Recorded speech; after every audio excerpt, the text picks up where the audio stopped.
together with Earle Sports Bets. Yeah, the twins, they be checking in, stacking up. Green is the scene that you're stepping in. Winning is a trend, and we stayed making dollars. Nerd talk with the sports betting scholars. Yeah, it's R.I.P. to the bookies. R.I.P. to the bookies. R.I.P. to the bookies. R.I.P. to the bookies.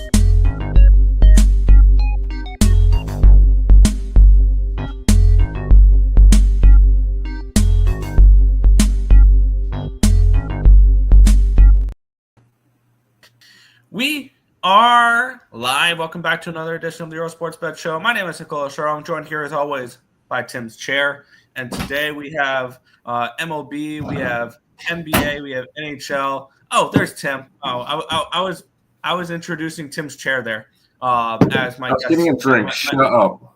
My special guest host for today. But I'm joking, obviously. But we do have 4 games of Stanley Cup playoffs, which it doesn't get much better than Stanley Cup playoffs, other than if a single dog can win, that'd be cool. But with that being said, we are on 3 of them today, so that is something there. We also have a light card, I believe, only 8 games in the MLB, so a little bit of a lighter card in baseball. We get 2 games in the NBA, so we have not a huge card, but we still got a card to go over for today. But before we get into today's games, before we get into today's slate, we'll recap yesterday. It was a down day. It was frustrating because at the end of the night, I couldn't get a single play to go my way, which was mainly playoff games towards the end of the night. It started off not bad. Like, I mean, if we just cut it off at the Carolina game, it was a great game or a great day. Twins lost, so that was annoying. But the Marlins split out the minus 300 fade. Finally got a winner there on the minus 300 fade. Now we hopefully will take that momentum. And all I'm really looking to do during the minus 300 fade, I'm hoping to win at a 40% clip. That's all I'm looking to do. I'm looking to go 2 and 3 every 5 games. That is my hope. If I can get a split here, a split there, it goes a long way. So yes, I am happy with the result going 1-1 in that game because it was up 1.70 units in a game where I went 1-1. The Orioles and Reds first 5 over was a nice winner there. Cardinals first 5, they get shut out in the first 5. They lose 3-0 for the first 5 there. Pushed the under 7 with the Royals and Tigers. Won the under 7 in 11 innings with Arizona and Chicago. And then pushed the -1 with the Dodgers there. But then the end of the night was not very good. Lost with the Rockies 3-2 in Game 1, and lost with the Astros in Sunday Night Baseball there, -120 to end out the card. So I believe it was about a break-even day. Actually, I think it was it was probably close to a break-even day in baseball because what really tanked my day was the playoffs. I won with Carolina -1, laid a little bit of a number on it, but it is what it is. And then lost with Ottawa, and I lost with the Wild. 2 dogs at the end of the night that I thought were very live, and they both lose. So much for the chaos I projected in the first round. It's just chalk, which is a blast. I do think that comes to an end today, though. And then I lost the Rockets. It was I should have laid off of NBA in general. It is what it is. Gotta love the NBA, though. There was 4 games. I stayed off with 3 of them because in the playoffs, we still have double-digit spreads. So we can't escape the double-digit spreads, even in the goddamn playoffs. So overall, yesterday, down 2.55 units for me. Still up big time this month. It's been a great month. So I want to take a look real quick because April has been nice, up 19.9 units. So definitely can't complain over a bad day. It happens. So we'll hopefully get back on the winning ways here today. Just want to give a quick props to anybody who took either Vegas puck line last night or the over. That is the definition of a never in doubt. 3-2 game. And Vegas hits an empty netter. Ready for this? 0.1 seconds on the clock. I would have been livid if I had the under or the Wild plus 1.5. I don't play the plus 1.5 because of the MPS. Also, not only did that determine the puck line, not only did that determine the over. How about the Vegas team total over cashes on that play too for those who took it? Yep. Which now the favorites team total over 3.5 is 5-0 to start the playoffs as well. If you like a favorite in the NHL, take the team total over. I will say the site, I believe, was slightly down yesterday, which it is what it is. It was, down 0.43 units, so less than a half of a unit. Whoop-de-doo. I'm not concerned about it. Even if you faded the entire site, you were still down because of juice. Yep. I never lay double digits. I laid 13.5 on the Thunder, and they were covering by a minute into the second quarter and never let it go. That one was ugly. It was a 12-point game after the first quarter. It was a 32-point game after the second quarter or after the first half, and it only got uglier from there. Oklahoma City wins by 51. I will say we split out on that Miami game. If I put up the plus 1.5, we probably would have been a little bit profitable for the day. And instead of the plus 2, I chose the plus 2 to be a little bit safe with you because that was more of your play. I like the under. We kind of agreed with it. Under did not hit. I kind of knew the under wasn't going to hit when there was 3-1 after 1.5 innings. It is what it is. We split there. Easiest over on the card, though, Nick. What the hell happened in Baltimore yesterday? 24-2. Charlie Morton's garbage. But yeah. I will say can I say the craziest thing in that game? Adley Rutschman hit a home run. I believe it was in the bottom of the 8th inning to make it 20-2. Guess what they still did? They have that little home run showers thing in the outfield where they spray a bunch of water. Yeah, they still did that down 18 runs. What? Whatever.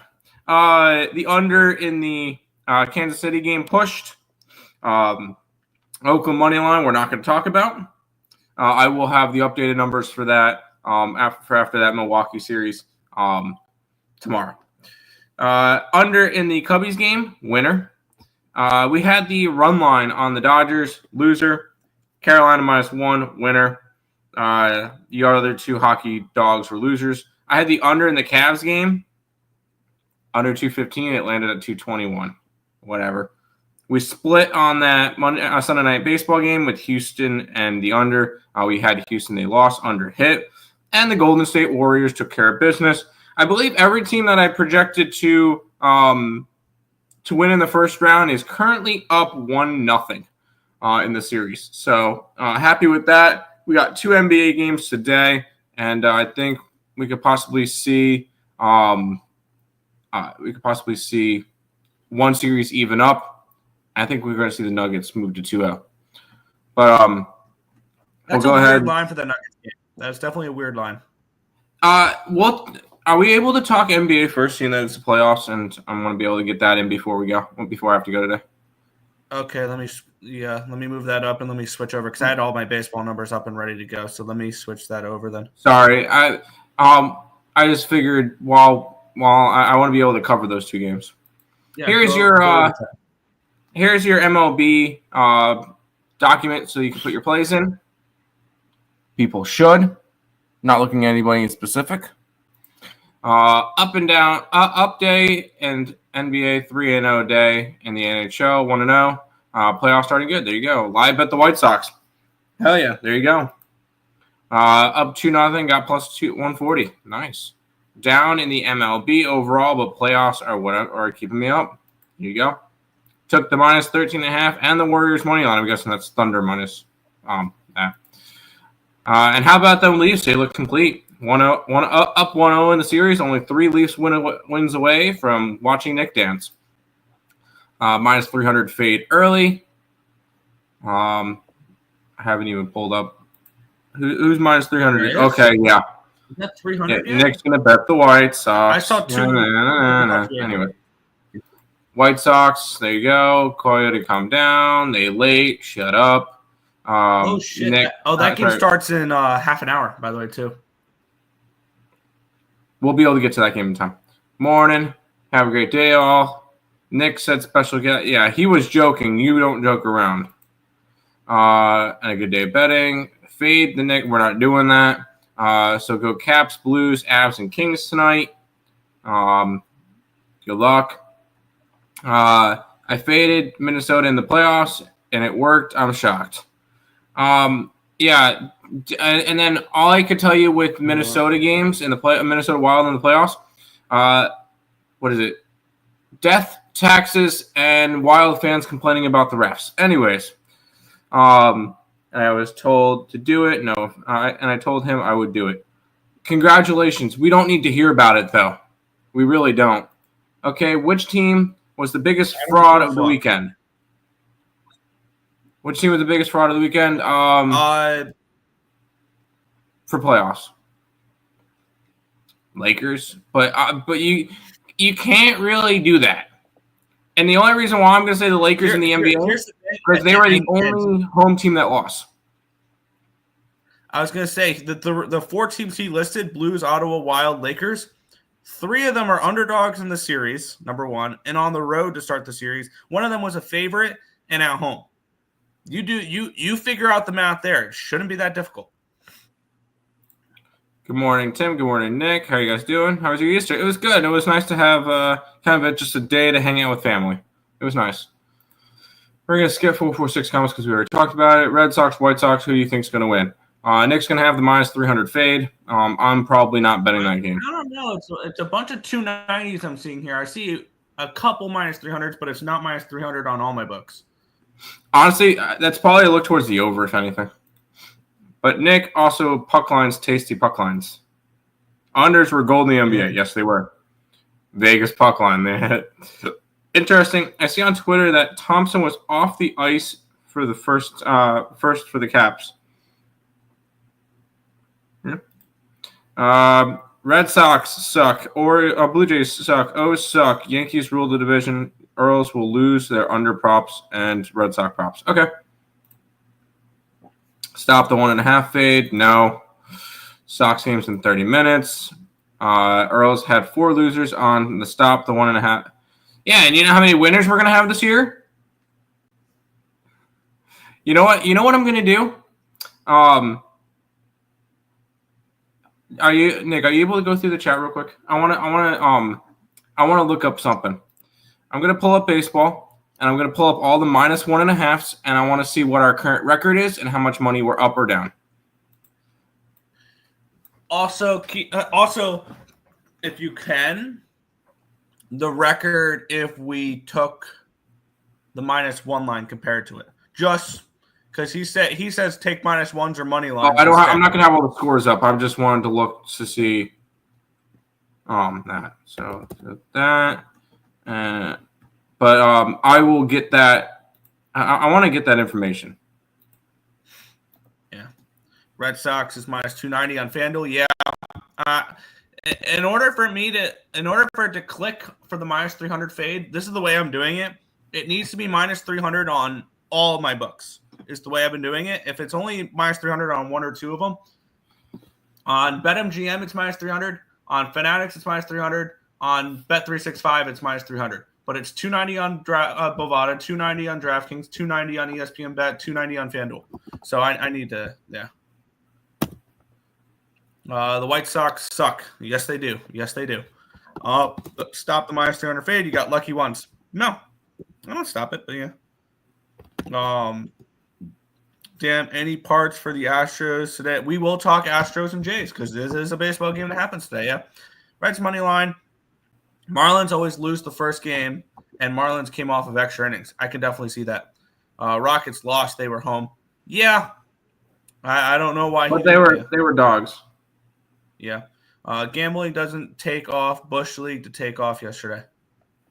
I mean, God forbid we hang out with family. I mean, we only do shows, what, 360 times a year? Hey, Nick, just to let you know, for Easter, we like to hang out with family and loved ones. Nick, 446, doesn't have any loved ones. So that's the only explanation I have for him actually complaining about us not doing a show on a holiday. Yeah.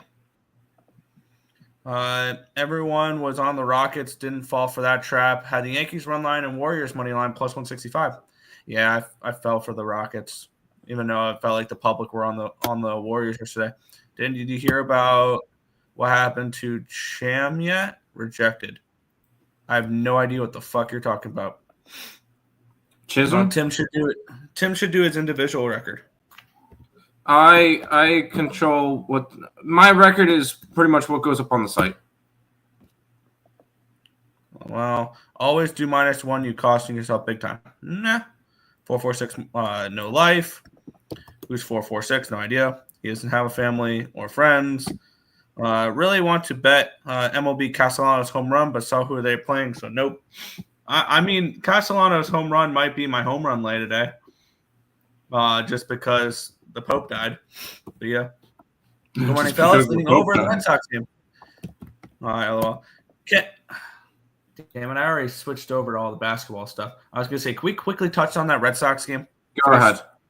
Okay, let me switch back to baseball on my line history here.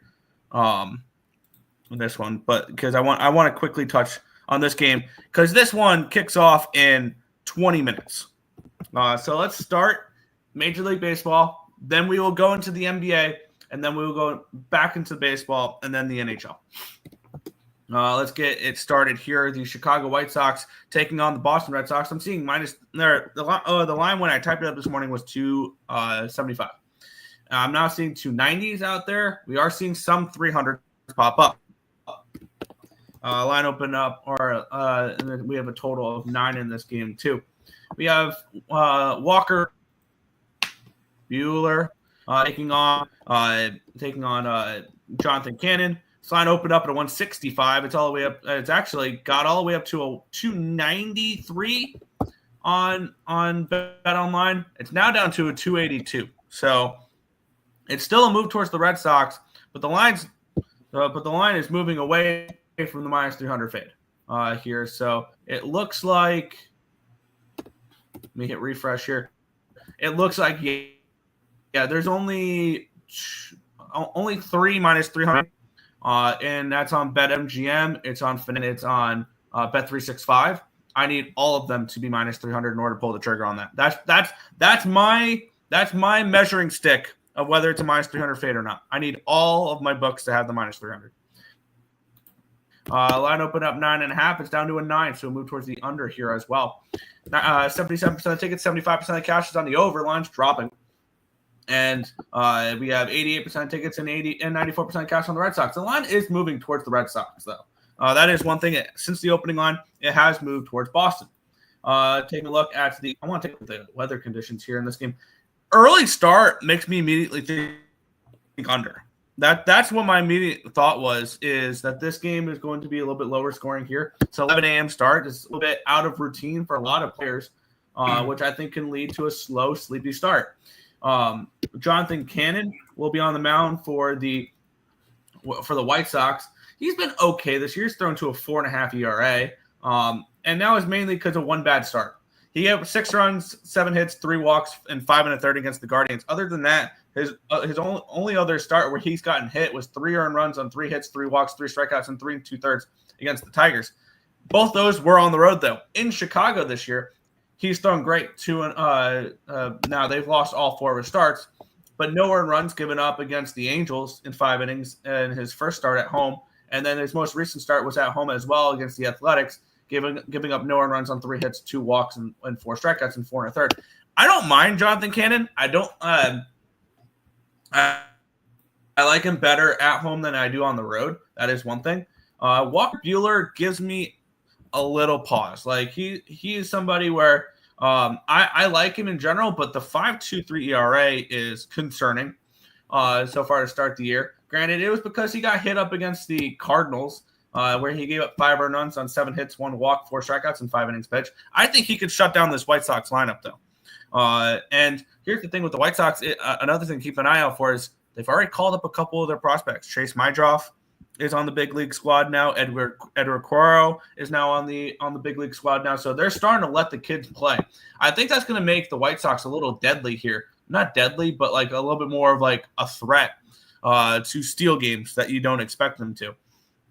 And maybe this is a spot where I do like the under in this game. That was kind of where I was looking to get my day started, was under the total in this spot, and get my day and have a little bit of a sweat in this early game of an under. The question is it a first 5 or is it a full game? I kind of want just the first 5. The bullpen's kind of doing, especially with how much they've been used the last few days. Winds blowing in or towards the third base side. Nothing crazy though. Only 6 to 7 miles an hour, so nothing crazy there. And taking a look at the bullpen usage real quick, because I believe today's the Boston Marathon, if I remember right. That's why the game is so early. It's the Boston Marathon today, and they usually do games really early there. For the Red Sox, they used Liam Hendricks for 24 pitches, Brendan Bernardino through 16, Justin Wilson, Zach Kelly through 9 each yesterday. On the flip side, the White Sox are just a bullpen I don't know how much I can trust, and they look pretty taxed. Steven Wilson's thrown back-to-back days. Cam Boozer's thrown back-to-back days. Brandon Eisert through 23 yesterday. And it looks like just a bullpen that's been used a decent amount. So I think I'm going to get my day started with just the first 5 under in this game rather than a full game under. So let's have a little bit of sweat here in the early game. I'm going first 5 under, which is 5 at minus 115 over on Bet365. See, I was looking more towards the over, but with the early game, I'm gonna. As much as I would love to go after this game, I don't think it's worth it.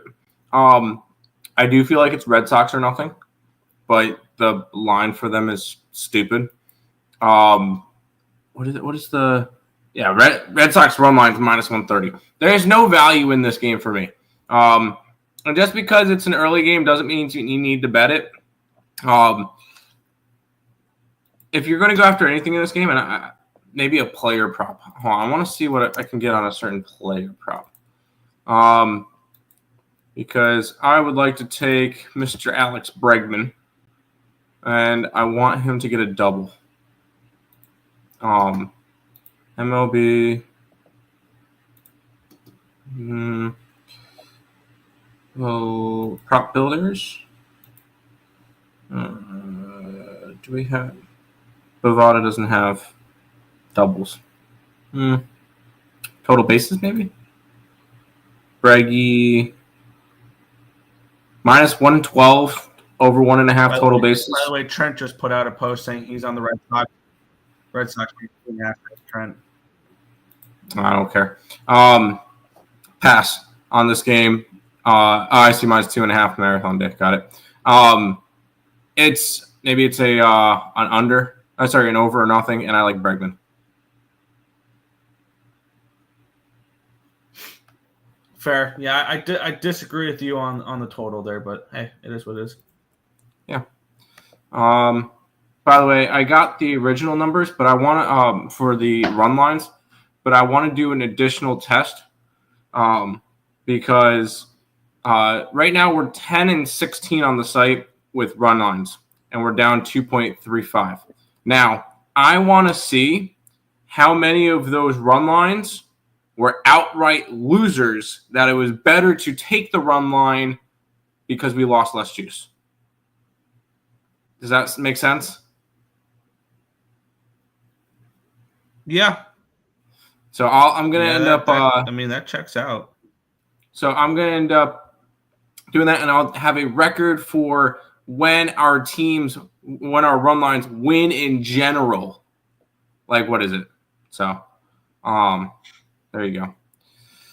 Are you able to go back to the chat?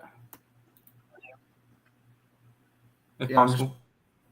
I'm just trying to get my action in real quick for this early game before it starts. Just trying to. There we go. It's successfully posted. Cool. All right. Where do you leave off? That's a great question. Dukes, Cooper Flag. Cooper Flag declared for the draft. I'm not really surprised. Shocker. Where did they? Let me switch back over to basketball.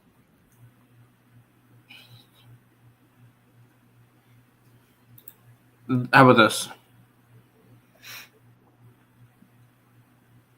It was right. No, we already did that one. It was this one right here. My bad. Jay's first 5 on E1. Good luck today. I gotta take a deeper look into it. The only thing I've moved on so far is that first 5 under in the White Sox game.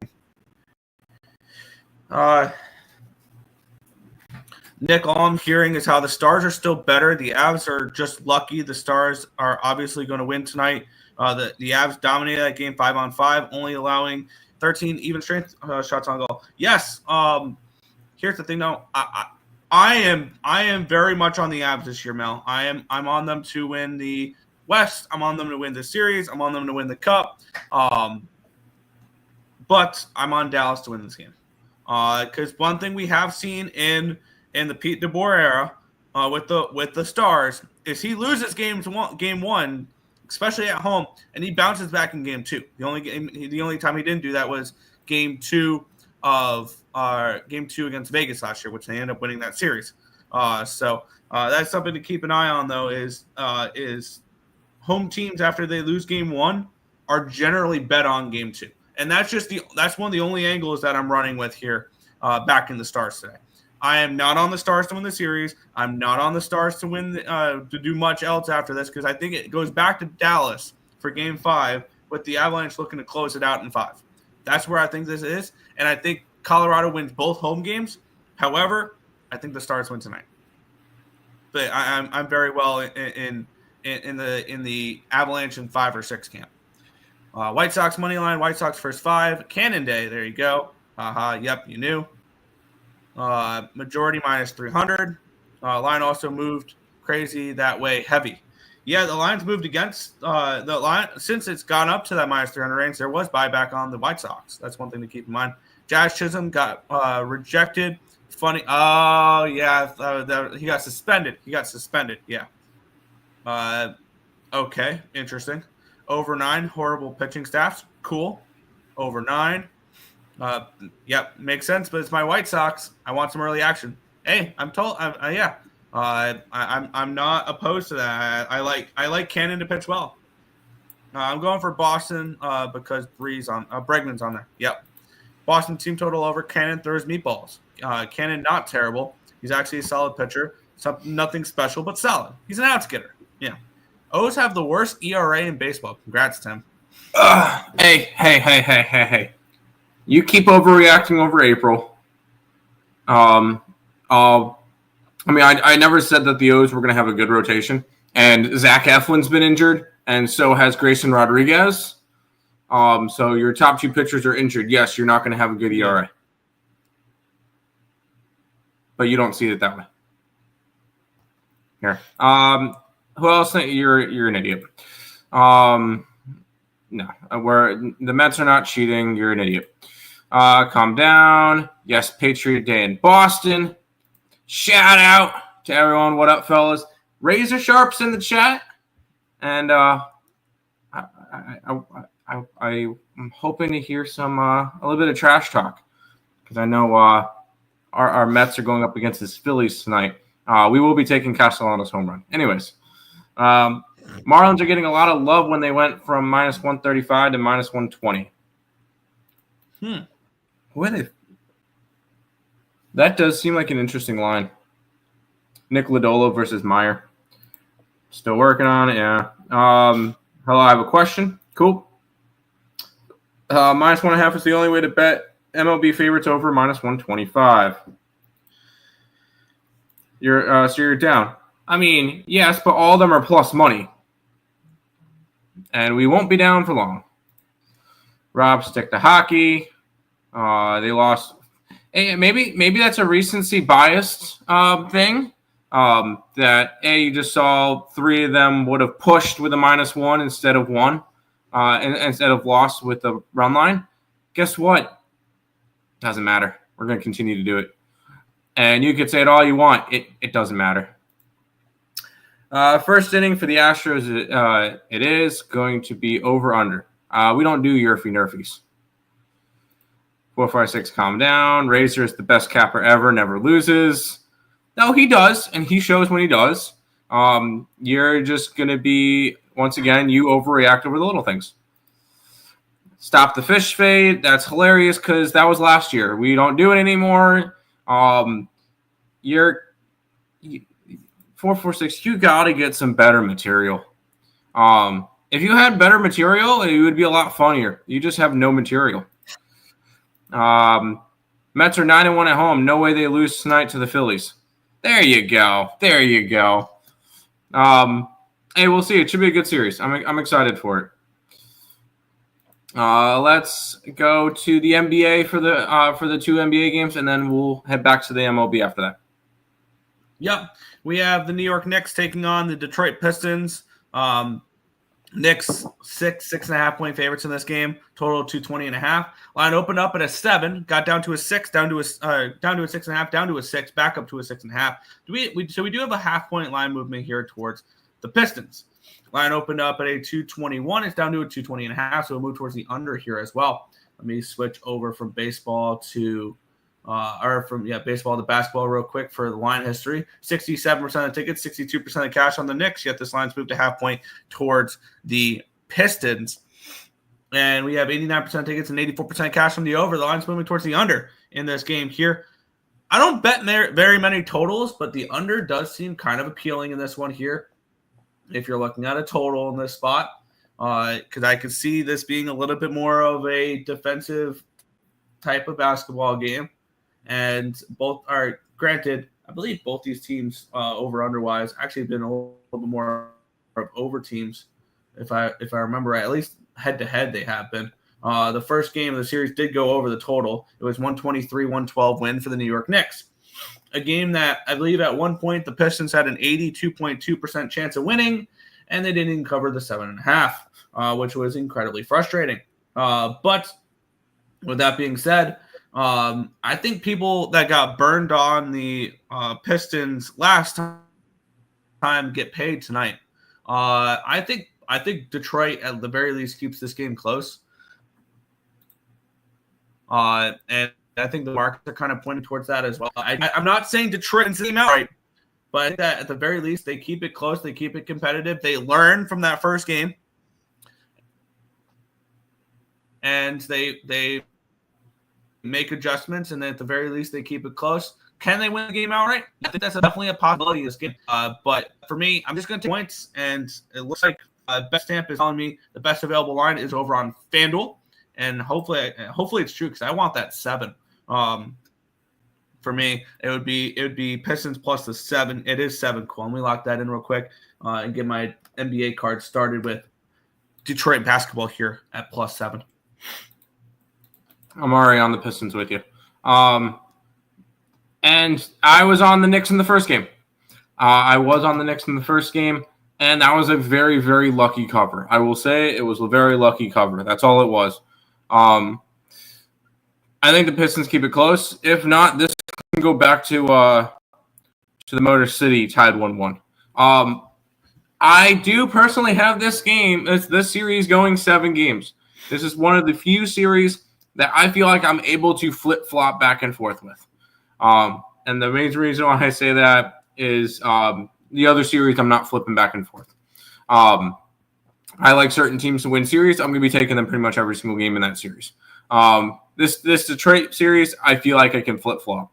I don't really feel I could do that with any other series. I'm on the Pistons here. I got them plus 6.5. I think they're live to win outright. And send this back to Detroit tied 1-1. But at least plus this, I got 6.5. So I'm gonna roll with that. Fair. 446. Stick to saying the same thing. Yeah, exactly. Philly pitching is horrific. They need bullpen real bad. No, the Phillies are fine. The Phillies will be just fine.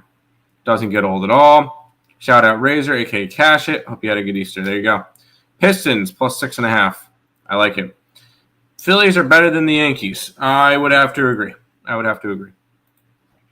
Phillies or the Yanks will get Duran or Miller for a closer. I don't see Duran getting traded. And I don't see Mason Miller getting traded either. I don't see unless one of the teams are getting. I believe Mason Miller just got I think Mason Miller just got paid, so I don't really think he's able to. Mason Miller contract. Or he's under a couple years of control. That's one thing I do remember. No. Mason Miller is 1 year, $765,000 with no signing bonus. Wow. They're getting an absolute deal there for one of the best. Yeah, no, he's making basically nothing this year. So I can't. The thing is, I see the Athletics extending him before they trade him. I don't see the A's trading him. Detroit Pistons to cover. Yes. Roberts, no. You're not funny, dude. Yeah, is a bomb. Mets always hit Nola, team total over. 4, 5, 6 sounds fat, like he doesn't have a life. Yes. I hate the Mets, and I think they win tonight easy. Don't say that. Stick to hockey. Okay, stop saying that. Pistons have no chance. I like to hear that. Sprinkling Detroit money line. Damn, any thoughts on the Rockets? I'm going to be on the Warriors every single game of that series. Took the Knicks minus 6.5. I don't think the Pistons will do what they did Saturday. Yeah, I don't think so either. I don't think they're going to blow a big lead. Do Knicks team total over 113.5? They have no one to stop Towns. Pistons might win 1. Twins, and no one's going. They're going to trade them. What? That was the other guy I wanted. It's Jalen. You want Duran?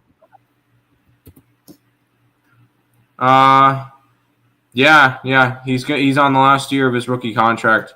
4-year, $19.4 million. Oh, sorry, that's not the right Duran. That's Detroit Pistons. Nice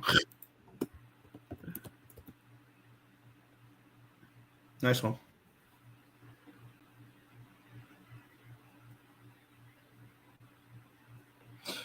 He's on a 1-year contract for 4 point. No. All right, I'm an idiot. Maybe. Johan Duran. Yeah, I completely botched his name. 1 year, $4.1 million. So no, he technically could get traded. A's, they will. I don't see the A's trading him. No. I see both teams extending those teams. Duran, Twin. Nah, you know what? Shut up. Let's go to this game, Nick. This game makes no sense to me whatsoever. This line, which is why I love it even more. Oh no, it's all right. It does make sense. I would love to know why. The Clippers opened up at plus 110, and it's now minus 115. I'm looking at money lines because it's a 1.5 point spread. So we have a move towards the Clippers. We have this line opening up at a 219. It's down to a 218.5. And then looking at the cash flow, 54% tickets, 53% cash on the Nuggets. On the spread, it's 55 and 61 on the Clippers. 89 and 86 is on the over in this game here. I mean, the market is screaming the Clippers win this game. I don't know what else to read out of this situation other than the market is telling you that the Clippers are the side in this game. It's whether or not you want to pull the trigger on it. Because, I mean, it's about split 50-50 unless there's an injury that I do not know about that flips this line 3 points and flips the Nuggets from dog to favorite or from favorite to dog. Why are we not on the Clippers in this game? That is my look in this game. And I don't know if I'm going to pull the trigger on it, but there is, unless there's a really good explanation, there's approximately a 0% chance I'm betting the Denver Nuggets in this game. This would be absolutely Clippers or no bet unless you tell me somebody's out or some type of injury will affect this line that has affected this line. which I don't see any injuries on the injury list. There's Aaron no way we Gordon's can bet the questionable. Denver Nuggets in this. Aaron Gordon's questionable. That's worth 3 points? Also, can I just state out, everybody loves the Clippers. We've seen line movements for the Clippers this entire series. We saw game 1 line go from 4.5 to 2.5, and the Nuggets still won. They didn't cover, but they have still won. We saw the series line go from Nuggets minus 190 to the Clippers being favorited. And I don't think it's going to ultimately matter. Everybody's still skeptical on the Nuggets because of the new coach, which the Nuggets are 4-0 with him as head coach. The Clippers are coming off of being the hottest team since March 12th. They've lost 3 games. They had a 19-2 stretch to finish the season. This is a Clippers team that has been absolutely dominant, and it's been, what have you done for me lately? The Clippers have been crazy, crazy good, and the Nuggets kind of scuffled the end of the year. That's what everybody sees. That's why the lines are flipping. Everybody's down on the Nuggets, and that's exactly where you want them. I think the Nuggets take care of business tonight again. I think the Nuggets win the series in 5 games. I've been saying that. The Nuggets are built for the postseason. That's it. They did not give a shit about the regular season. Clippers did. That's why they finished 19-2 to finish the regular season. The Nuggets just wanted to get to the playoffs healthy, which was a problem the last couple of years, and they're there now. Then the playoffs, Aaron Gordon's a little banged up, but they're healthy. They should have their entire core. By the way, I'd like to give a big shout-out to the coach of the Nuggets. Last game, did you notice who wasn't really on the floor a lot in the fourth quarter? Michael Porter Jr. Porter Jr. ended up getting, how many minutes did he end up getting to play? 26, compared to the rest of the starters who were, the lowest starter after that was 45. He benched Porter, put in Russell Westbrook, and boy, did that change everything. Obviously, Porter will start again, but this is a Nuggets team that is built for the postseason. Sign me up. Nuggets, money line, once again. Maybe it's Clippers early. I don't think I'm getting involved with it, but I think maybe it's Clippers early. Last year, the Red Sox lost 6-0 to the Guardians on this day. I don't really think that matters all that much, but spicy Nuggets, yes. There's no way the Nuggets can be a dog at home. Give me the Clippers. Vegas knows. Okay. Tim, no score for Boston and White Sox. Just a heads up. The game started, 2 minutes ago after you gave the comment? You watch the games, and you can see the Nuggets have no shot beating OKC. That, or hear me out, Memphis is horseshit. Memphis is garbage.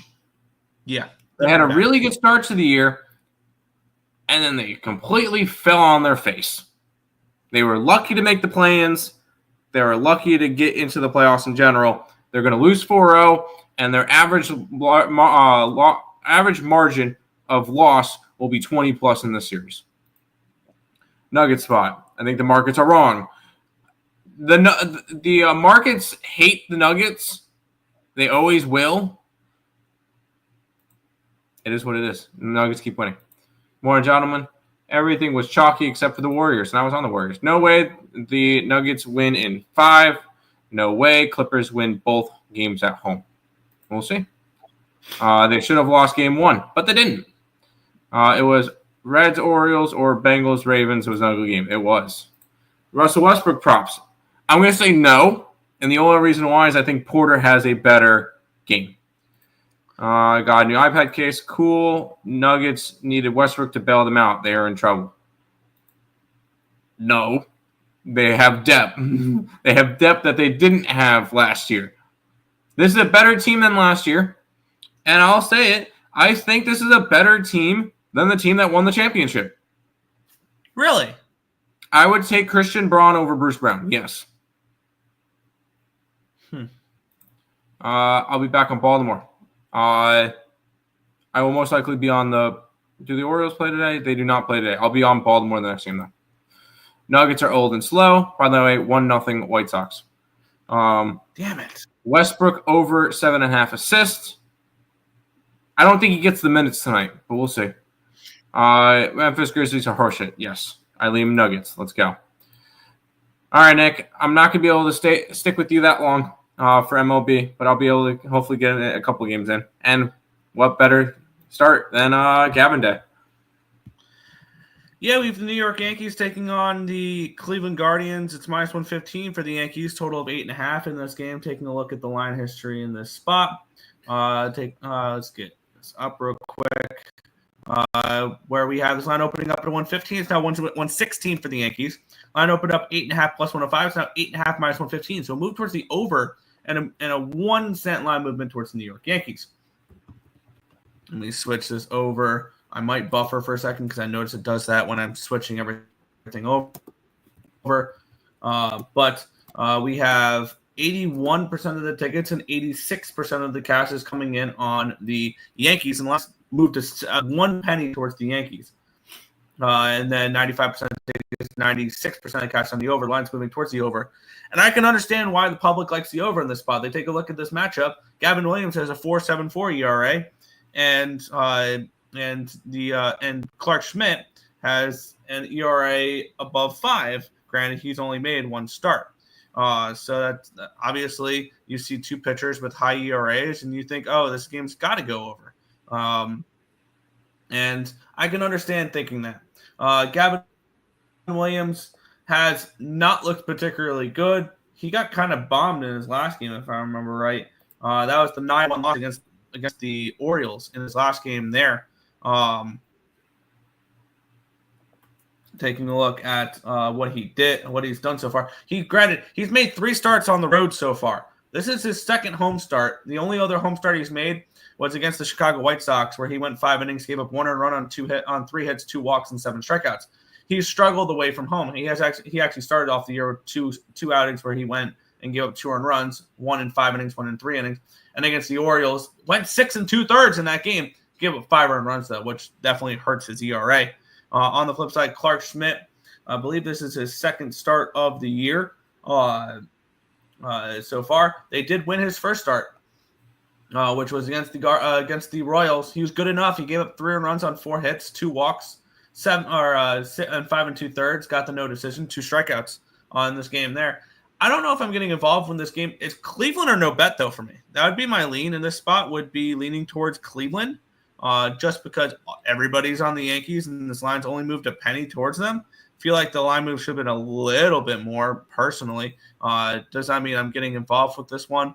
Not particularly. I do think we see some runs in this game potentially as well. And this line move, I kind of respect the line move towards the over in this game. Maybe it's a Guardians team total over and they get to Clark Schmidt and I don't have to worry about what Gavin does. Gavin, I think, is slowly working his way off of my rotation, as sad as that is. I don't think he's. I think he's still going through things with his injury from last year. He just doesn't look right. I don't know what it is. It's a no play for me, but it would be Guardians, maybe a Guardians team total over for me. That's it. I kind of lean Guardians, but once again, yeah, you kind of have the same kind of message with it. Is I don't know how much we can kind of trust Gavin just yet. And, it's my boy. It's my boy Gavin. We got to see him all through college. Although, I feel like he's had 1 bad start. He had 1 bad start versus Baltimore. He allowed 5 earned runs. The other starts that he had were 2 earned runs, 2 earned runs, 1 earned run. I don't think he's having that bad of a season. And when it comes to it, I think he's going to be just fine. I do think Gavin's going to have a good year. And at home, it could probably find some plus money against Clark Schmidt, which this will be his second start back. Yankees coming off of playing in Tampa, then traveling. Honestly, this could be a good Guardian spot. But I'm not fading the Yankees right now. They took 3 out of 4, and honestly, they should have swept the Tampa Bay Rays. And that would have given them a 7-game winning streak. They've won 6 out of 7. The Yankees look good right now. I hate to say it, they do. But this line's kind of telling me Guardians. Is it enough to pull the trigger? No. I think the line is the way it is because the Guardians are home and they might have the pitching advantage. So that's something to keep in mind as well. White Sox, there you go. Dare I say it, Nuggets should trade Joker for 5 first-rounders. No. I'm going to just skip that comment. I don't have the brain power for that right now. That's utterly stupid. I agree on Denver, but need Gordon. Indians money line. I like the Indians. The Knicks should trade Cat. They don't know how to use a player like him to win. Yeah, they should, for sure. Happy Gavin Williams Day. Nerfy. Dude, Gavin Williams has been really good with Nerfies. Indians are great. Knicks are about to find out about Cat next round versus Boston. Guardians money line. Boston Celtics are going to run through the Knicks. That's not even going to be close. The Celtics are going to run through the Knicks. NBA's over. It's MLB now. Yep. Yes. Clark Schmidt. As what? Yeah. Pistons series means nothing for the Knicks. It's all about Boston next round. Hopefully they could see it that way and then lose. Baltimore's off today. Correct. They are. Knicks have to go through Boston, Cleveland, and OKC. Trouble. Yeah. If they make it past the Pistons. I would go under 8.5, lazy Monday. Yankees already took the over. I would probably look towards an under. Don't go over. He might not get the minutes, but it's big shot value. And when he's out there, and he could easily, Braun could have a bad game and he easily fills in for him. The fact that they have somebody that's on the bench like Russell Westbrook that can come in and get you the minutes and contribute is going to be big for them this year. Yanks just left a minor league ballpark. Yeah. I lean Cleveland first 5 pass. Trust me, as a Yankee expert, that pays more attention to the Mets than the Yankees. I'm such an Indians believer this year. Cleveland. I'm really close. Yankee bullpen will carry them. Well, Yankees starting pitching is awful, so they have to. Canada looks a little bit shaky. Hopefully, Pistons beat the Knicks. I hope that too. Nick, do you know who's pitching for the Astros today? Do you know who's pitching for the Blue Jays today? Yes, it's Gosman versus Hunter Brown. We'll be talking about that in a couple minutes. Nick, this will be the last game I can talk to you with. Okay. Sorry, 11:25. I have to go to work. Okay. Sorry, you looked weird. I'm mad. I'm going to move on the Guardians at plus 105. I'm going to grab them there. The more and more I was looking at, the more and more I like to play. So we'll move on. Cincinnati Reds taking on the Miami Marlins. Minus 120 with a total of 8 in this game.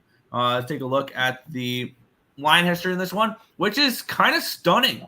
It opened up yesterday afternoon around minus 135. It reopened up at a 130. It's now all the way down to 116. Big move towards the Reds here in this spot. Line opened up at an 8, got down to a 7.5, back up to an 8. This feels like a sharp trap spot. Like this feels like one of those where they're baiting you to take the Marlins with the or not baiting you to take the Marlins, but this feels like one of those steam chaser traps. I don't know what it is. It's just one of those spots where like the line's just plummeting. 79% of tickets and 90% of cash is on the Reds. 97% of tickets and 96% of cash is on the over in this one as well. Not a game I'm interested in betting though.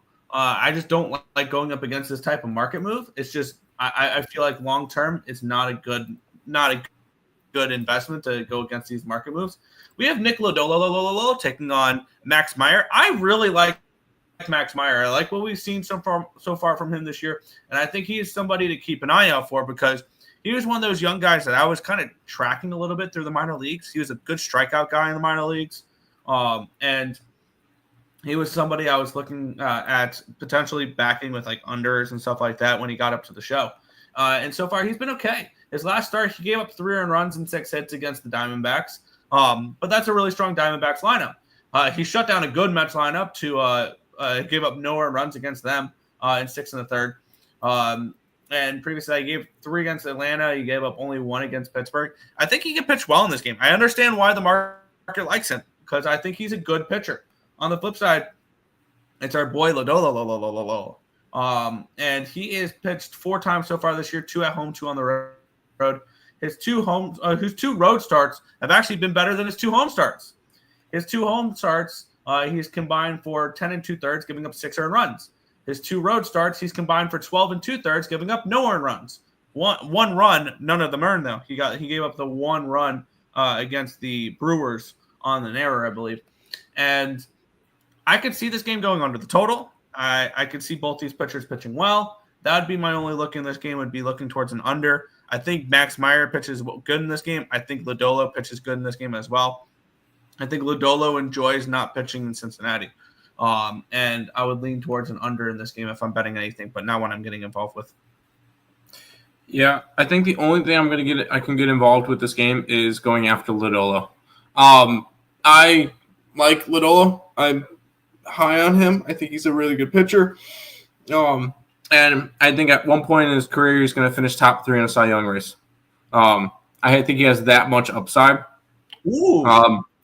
Max Meyer I believe he was one of the top picks in the draft, 2020, right? So he's definitely got some potential too. He was a highly touted prospect throughout the minor league. That and here's why I'm going to go after Cincinnati once again.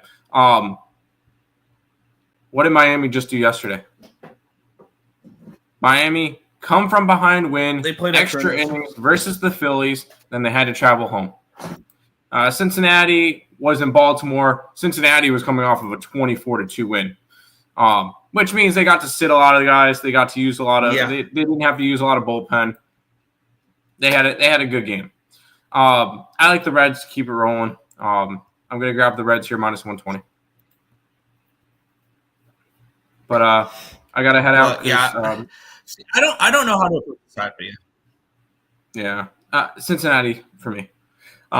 But I got to go to work, so I'll be in the chat until about 12:30 as I drive to work and everything. So, and I'll be able to put up plays. So I'll be listening.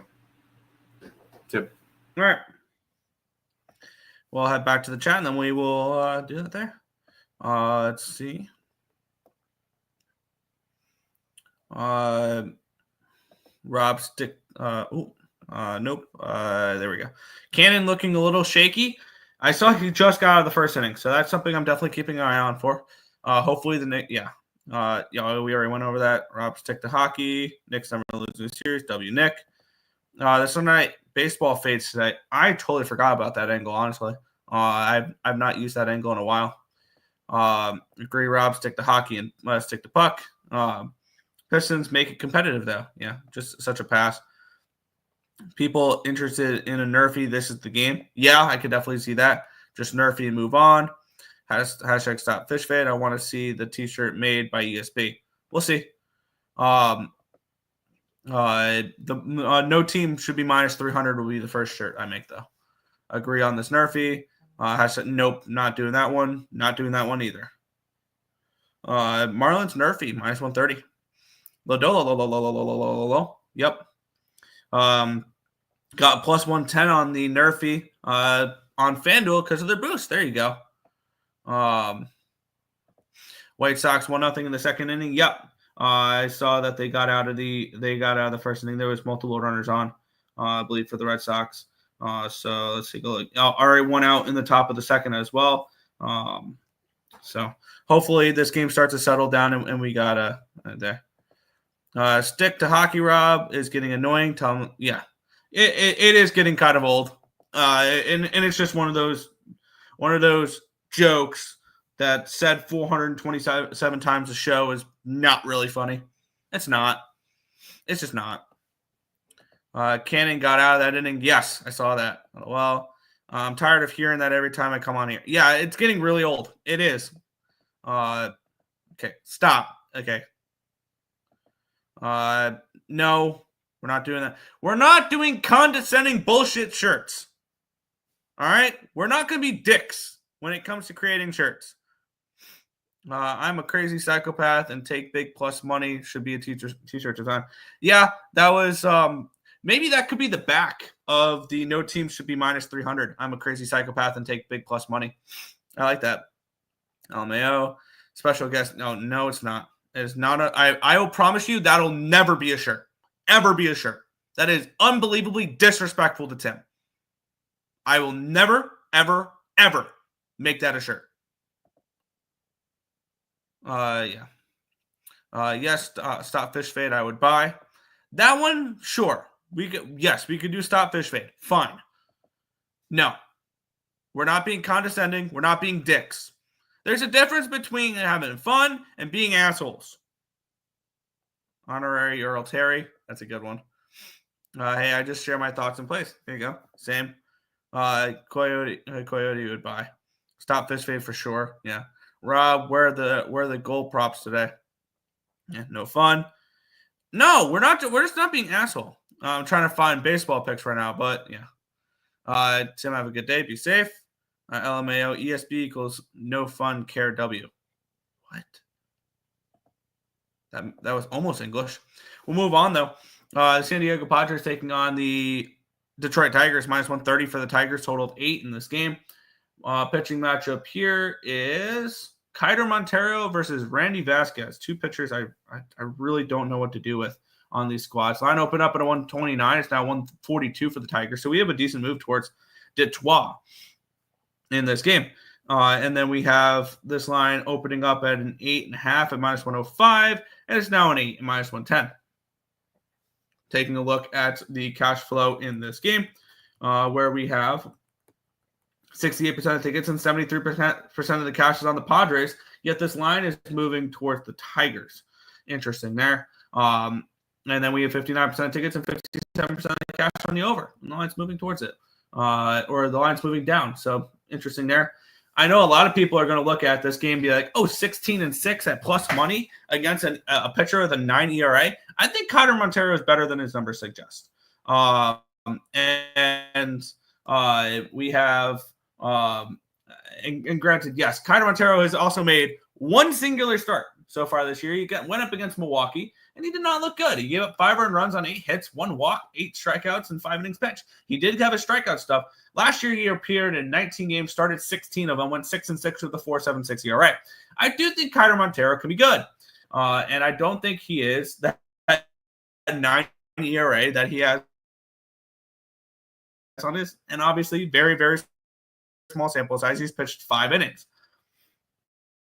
Side, Randy Vasquez is not an under 2 pitcher. He's not under 2 ERA pitcher. I think 2 pitchers that one's going to positively relying Randy Vasquez being an elite starter. I'm not.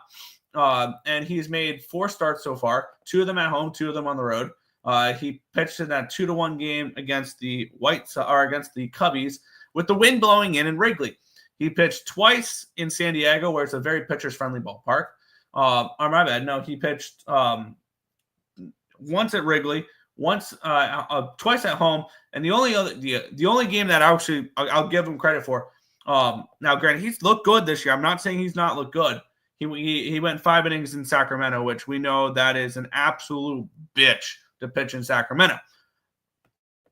The markets are telling you right now that Randy Vasquez gets hit in this game a little bit. More Kiter Montero pitches well. But the Tigers are nothing in this game for me. The Padres used Alex Jacob yesterday for 15 pitches, Jason Adam and Robert Suarez. So they didn't use much bullpen yesterday, and they did play Sunday Night Baseball. That was one thing there, and then they traveled from Houston to Detroit. So that's not the greatest of spots there for Padres. On the flip side, the Tigers, they did use Brant Harder for 32. He's more of a long relief guy. Tyler Holton and Tommy Kahnle. But Hannafy will be available. Brisky's hurt. So is Brebbia. Wow. Who's available in the Tigers right now? Maybe this is Tigers first 5 rather than full game in this spot. Unfortunately, we're getting an expensive price for the Tigers here in this spot, but it's moved 20 cents towards them in the first 5 as well. I think the Tigers are the spot in this game, and I think it's the Tigers early. And I think Kiner Montero pitches well, and I think this is potentially a sleepy spot here for the Padres, who are a much better home team than they are a road team. And I'm getting minus 105 for a first 5 run line. I think the Tigers jump out early on who do you call it? I think they jump out early on Randy Vasquez, and I think this is the regression game for Vasquez. I want the Tigers in the first 5, minus a half, minus 105 is what I'm getting on this game. The Tigers have been arguably one of the best teams in the American League so far. And I think that this is a spot where they can come out here, jump on Vasquez early, play 5 good innings, and then after that, I could see the Padres potentially staging a comeback, but I would also lean Tigers. Full game as well. That is one thing. I do think the Tigers win this game. The public is all over the Padres, yet this line's moving towards the Tigers. It's just the bullpen situation scares me for that. But also, Kiner Montero can go deep in games, I believe. So I'm on the 10.5 run in the first 5 innings. So that's where we're gonna go for this game. Tigers first 5 as a half in this one here. Head back to the chat.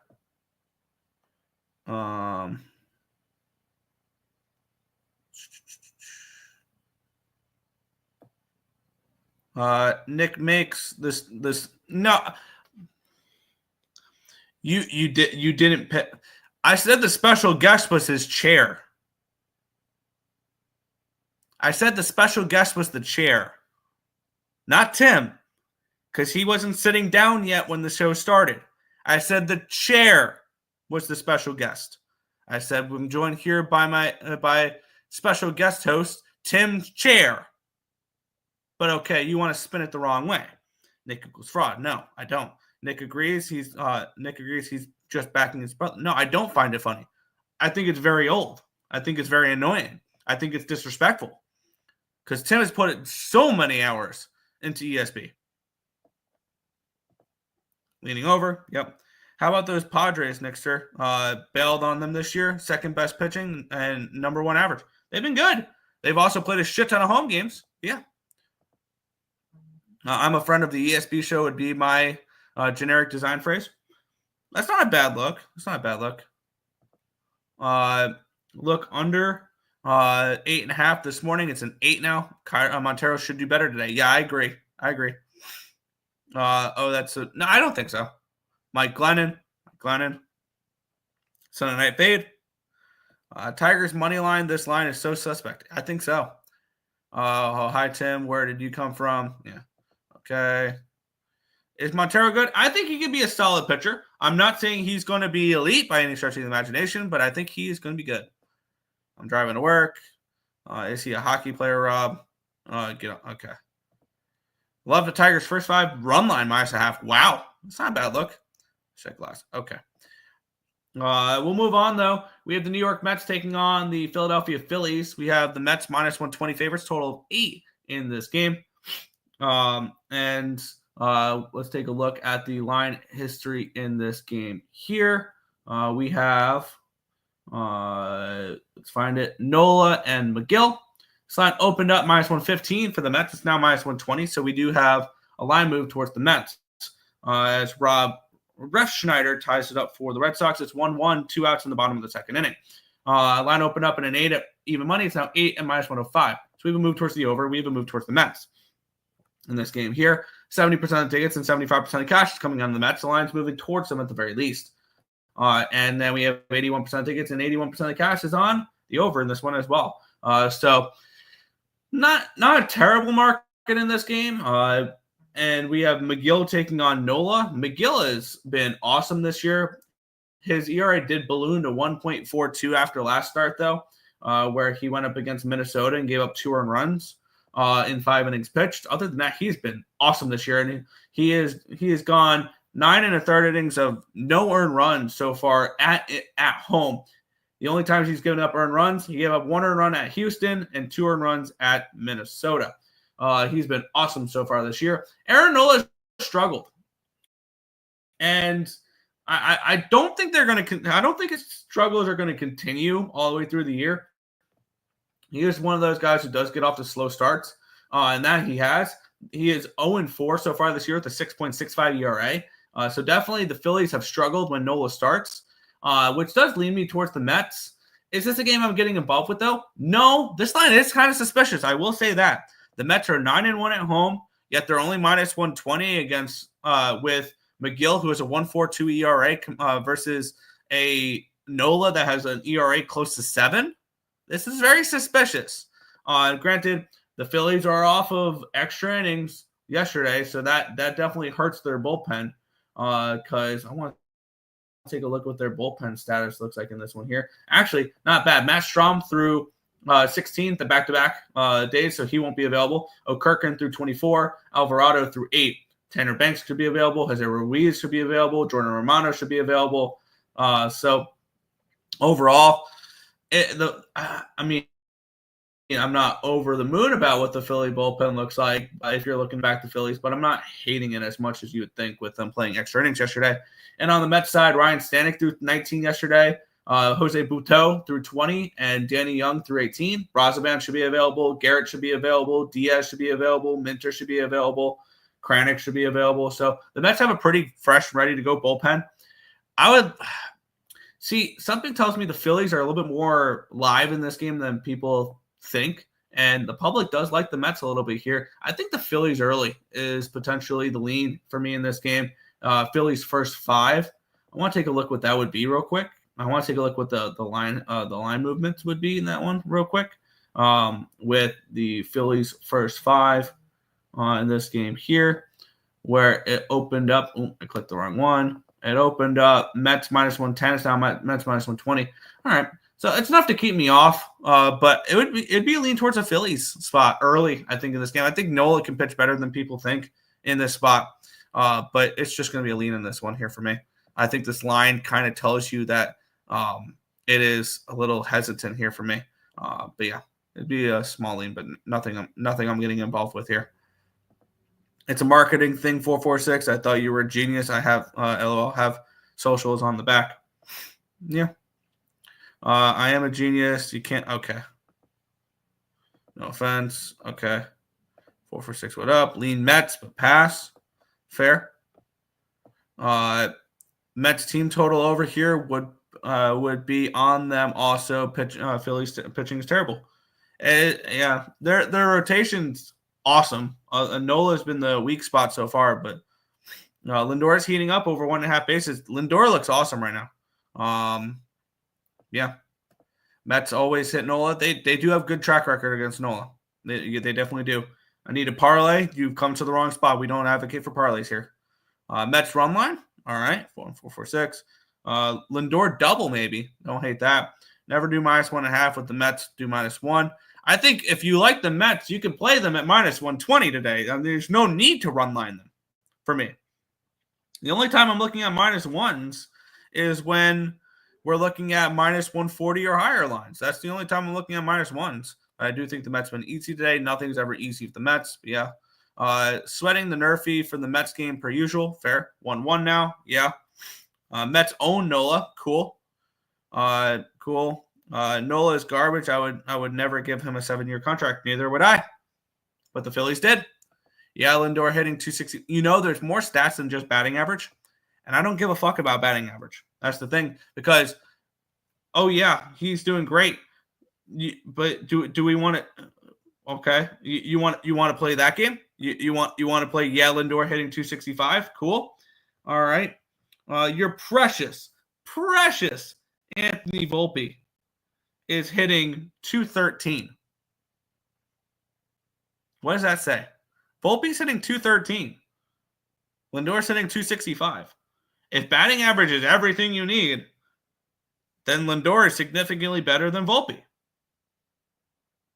If we're playing by your rules, Lindor is significantly better than Volpe. But hey, we're not getting into that though. We won't get into that though. Because that'll kill your narrative.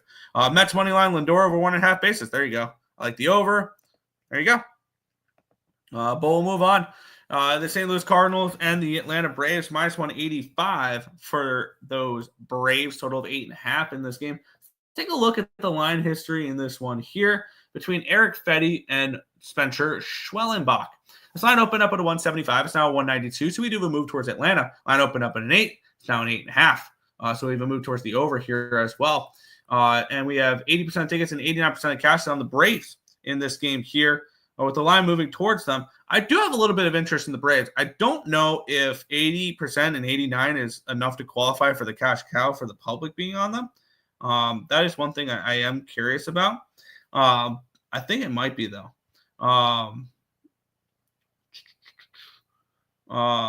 Potentially in this spot.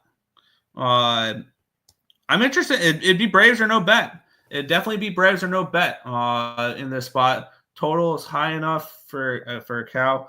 I don't think it's public enough, though. That's the only thing is I think it needs to be 90% of the tickets in order for that to qualify. I have to figure that out. I have to go back and look. Let's take a look what the -1 line would be, which is probably a stupid price that I would never lay because it's -190 and +115. But I would like to back Schwellenbach here. And maybe it's -135. That's not a number I particularly want to lay. Damn, that first 5 run line's expensive. Is it actually? It's only -125 over on Bet365 or BetMGM. Maybe this is a first 5 run line. I want to make sure that line is correct. Maybe this is first 5 run line with the Braves because it is Spencer Schwellenbach, somebody I'm very, very high on. Is Mr. Schwellenbach there, who's thrown to a 2.62 ERA so far. They're coming in playing better baseball as of late. He is off of that bad start as well. I kind of want to back him off of the bad start, Mr. Schwellenbach, and I want to see because I think Schwellenbach comes in pitch as well. And yes, -125 for a first 5 run line. I think I'm going to move on the Braves first 5 here. -0.5, -125 on BetMGM.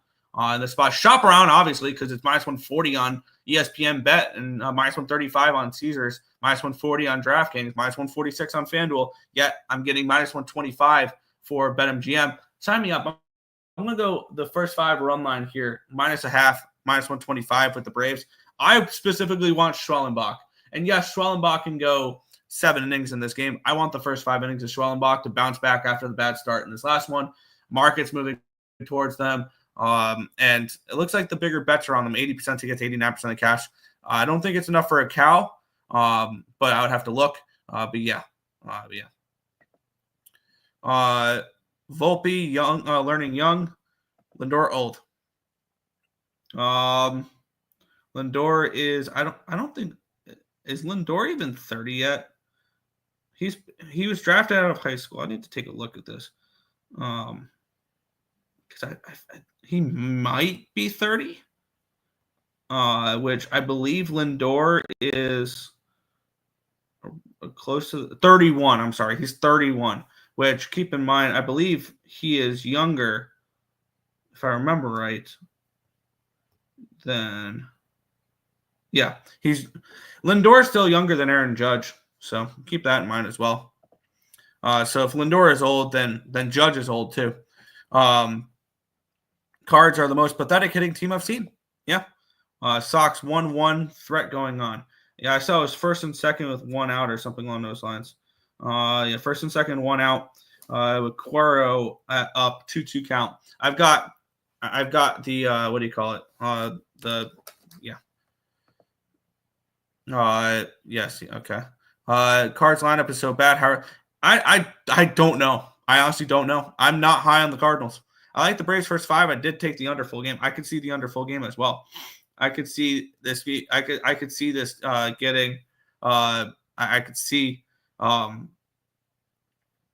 this being a shutdown start for Schwellenbach. All right. 31 in the MLB is on the downside. Judge is getting better with it. I think the downside is more 34-35. And because we've seen players in their early 30s play really well.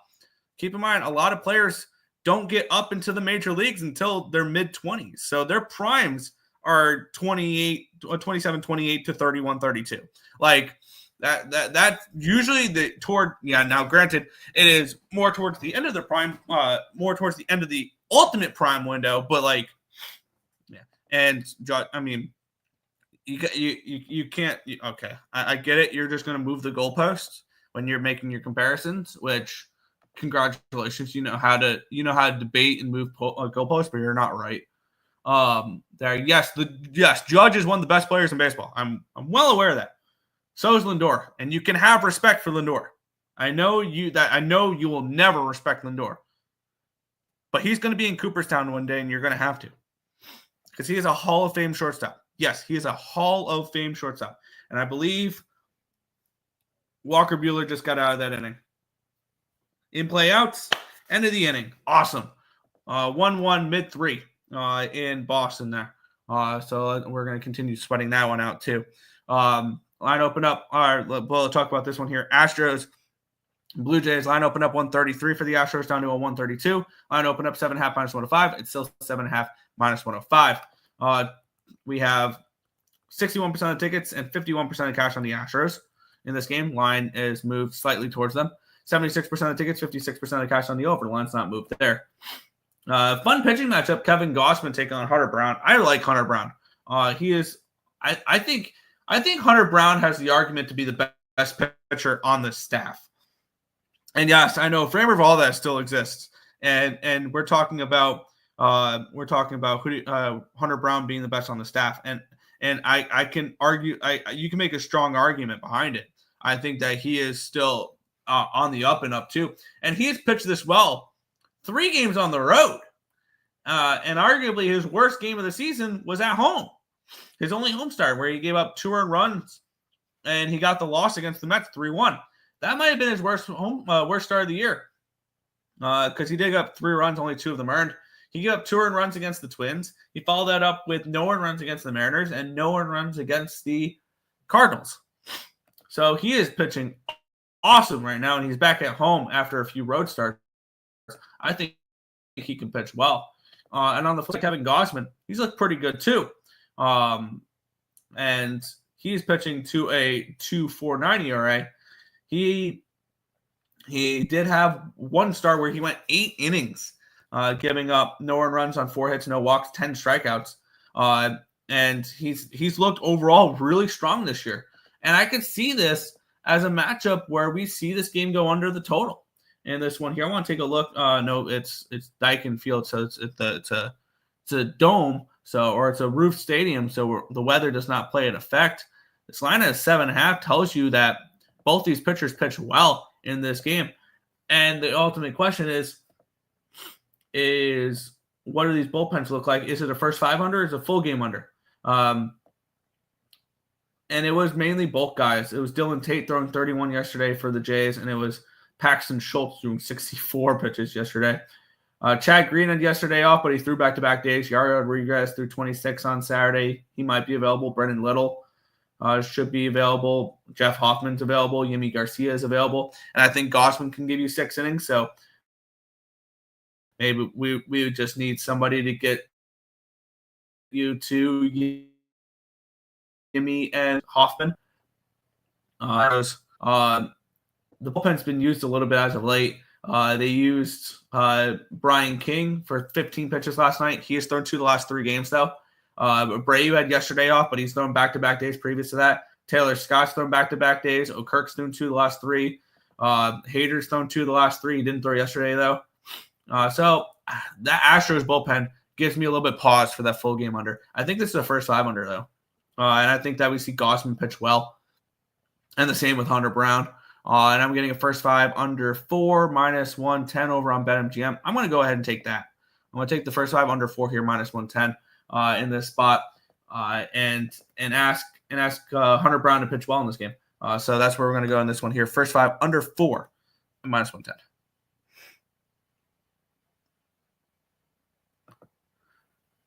White Sox and Boston tied. Yep. LOL. Lindor is not a Hall of Famer. Get out of here. Look at his career stats. Yeah. He is one of the best shortstops of all time. He's a top 10 shortstop of all time. And I think he absolutely, and give him another 4, even give him another 3 years of the numbers he's putting up right now, and he is a Hall of Famer. First ballot, I don't know. He will be a Hall of Famer now, and I am almost certain of it. A lifetime, 274 batting average, which over a lifetime, not bad. Over 5,000 at bats, 251 home runs, 779 RBIs, an 816 OPS, 187 stolen bases. Hopefully, at the end of his tenure with the Mets, a World Series or 2. I think he absolutely is there. I'm guessing by the jersey Nick is wearing, we're on opposite sides of Montreal and Washington. Yes, I am on Montreal today. Going pretty Astros. There you go. Cards money line? No. I'm backing Gossman, Toronto money line. It's going to be Cleveland, Miami, Houston for my 3-teamer Nerfy parlay today. Good luck. I just looked at Lindor's career stats. Earle, stop the nonsense. All the big categories are not Hall of Fame worthy, even if you had 5 years of stats. I wholeheartedly disagree with you. I think in 10, 15 years, now granted, he still has another 6 years on his contract, and it's another 5 years after you, I believe it's 5 years after you retire that you can get elected to the Hall of Fame. I think in 15 years, Lindor is in the Hall of Fame. Maybe 16, 17 years. I think Lindor will be in the Hall of Fame. Granted, I will be in my 40s when it happens, but Lindor will be a Hall of Famer. I am very, very certain of it. Yes, he did. He closed it for his team. Okay. You need at least 28 hits for the Hall of Fame. LOL. And he still has another 5 years. And last time I knew, there wasn't a hits requirement for the Hall of Fame. It's your overall numbers. Give him a couple World Series. He's finished in the top 5 in the MVP multiple times. If only the MLB will stop snubbing him of All-Star games. But yeah. Nick is drunk. And no shit, you're going to take random players over Lindor because you're a Lindor hater and it helps your narrative.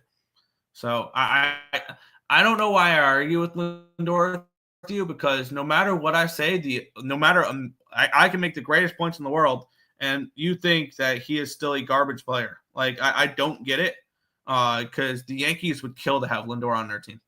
Absolutely kill to have Lindor on their team. But that's beyond the point. We'll move on. Last game of the day. And before we get into hockey, we had the Milwaukee Brewers and the San Francisco Giants. Line opened up 145 for the Giants. It's now down to a 133. So we do a move towards these Milwaukee Brewers. Line opened up 8.5 at even money, or 8 at even money. It's still an 8 at even money. Taking a look at the cash flow, 71% of the tickets and 61% of the cash is on the Giants. The line's moving against them. And then we have 67% of tickets, 62% of the cash is on the over here as well. So definitely the market liking the Brewers and Quinn Priester to pitch well on this one here. Quinn Priester making his third appearance for the Brewers. His first game was against the Rockies, where he gave 1 earned run in 5 innings pitched. He was good on the flip. And then the second game, he was also good. No earned runs on 1 hit, 3 walks, 4 strikeouts in 5 innings, and the 5-0 win over the Tigers. So Quinn Priester's been awesome this year. In his 2 appearances, he's faced the Tigers and the Rockies. Robbie Ray on the other side, he has pitched 3 of his 4 games on the road. They've won all 4 of his starts. His last one was a no decision against the Phillies. He gave up 4 runs on 6 hits, 5 walks, and 8 strikeouts. But he's looked pretty good so far this year. He's thrown to a 4.19 ERA, so a little bit high on the ERA, but 3-0 with a no decision. In his other start, 19 and a third innings pitched. He's looked pretty good. His walks are a little high, 15 walks in 19 and a third compared to 21 strikeouts. So definitely that strikeout to walk ratio does worry me a little bit if you are somebody who likes to back Mr. Robbie Ray. For me, it is a lean towards the Brewers in this game if I am getting involved in this one here. And this is a 9:45 game, so I do have some time. If I do want to add this to my card, I might. But for me, it'll be Brewers or no bet to end the card, but it's probably going to be no action here for me. Let's see. Give me Miguel Tejada. Give me Ozzie Guillen. Give me Ozzie Smith. Ozzie Smith, 10, 15 gold gloves? Something along those lines. He was good. Here's the thing, though. You're comparing him to a Hall of Famer now. So If Lindor was a Yankee, then 446 he would be in the Hall of Fame. Absolutely. Yes, that happens. But we'll move on. Final sport of the day. We have 4 games in the NHL for the playoffs, and we're kicking it off here with the Washington Capitals taking on the Montreal Canadiens. We have Washington minus 185 favorites with a total of 6 in this game. Now, I'm not blindly betting the Montreal Canadiens every game of the series because I do have a strategy for this series, and it's pretty simple. If Montreal wins this game, I'll back Washington to bounce back in game 2. If Washington wins this game, I'll be back on Montreal in game 2. And if Montreal's down 2-0, I'll be back on Montreal in game 3. But this Montreal team has been playing playoff hockey for months now. They've been fighting tooth and nail, hanging on every game, and they squeaked into the playoffs by winning their last game 4-2 against the Carolina Hurricanes.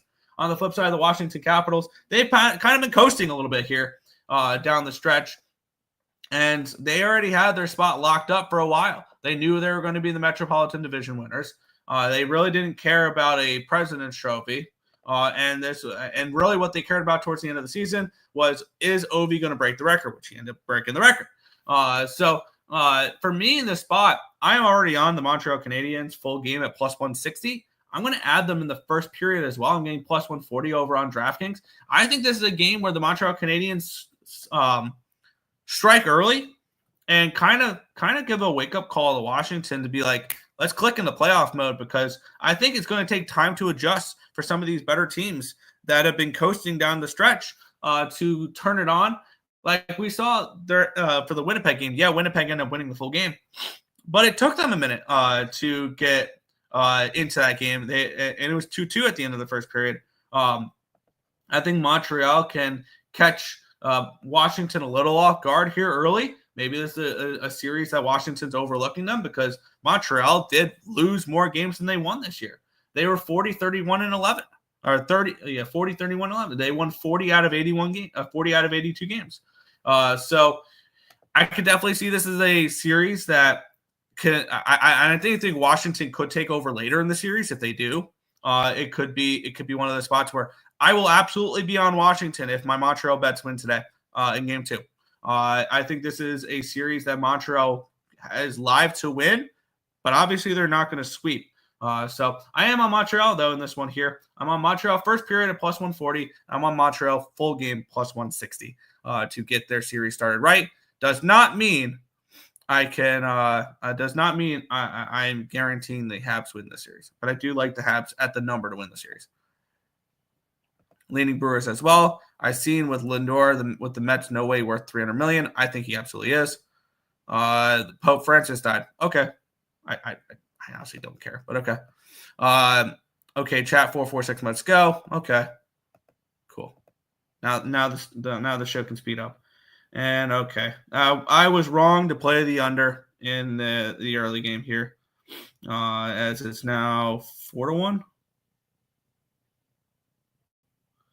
Yeah, it's now 4-1. All right, that's dead. I was wrong on the early under. Cool.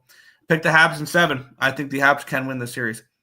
The Habs are the only team to win on the road. Yeah, and they were favorites in that game. The favorites have won every single game so far. First period over, full game under. I can see that. Caps minus 1.5. Ovechkin goal.